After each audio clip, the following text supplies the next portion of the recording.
যারা হচ্ছে Manila cherry আর লুকলুকি বা টেপা ফল, পেলাগোটা যেটাই বলেন না কেন, সেটার মধ্যে পার্থক্য করতে পারেন না। এটা হচ্ছে বেসিক্যালি ম্যানিলা চেরি। এটা হচ্ছে 12 মাসি, এটা 12 মাসি হয়। এটা হচ্ছে এটার পাতা। আজকে আমরা দুইটা গাছেরই পার্থক্য দেখব। আর ম্যানিলা চেরিটা হচ্ছে বেশ বড় সাইজের হয়। আর পাশাপাশি এটা হচ্ছে আপনার আমাদের দেশি যেটাকে আমরা বলি লুকলুকি বা পেলাগোটা বা টেপা ফল, যেটাই বলি না কেন। এটা হচ্ছে গাছটা বেশ ছড়ানোই হয়েছে। আর ফুলের সাইজ হচ্ছে এতটুকুই হয়, যেটা আমরা হাতে ডুলে ডুলে খাই, পেলাগোটা বলে যেটাকে।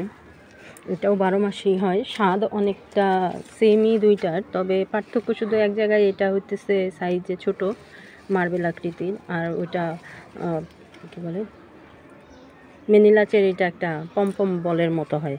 পমপম বলগুলার যে সাইজটা, এই সাইজটা হয় ম্যানিলা চেরি।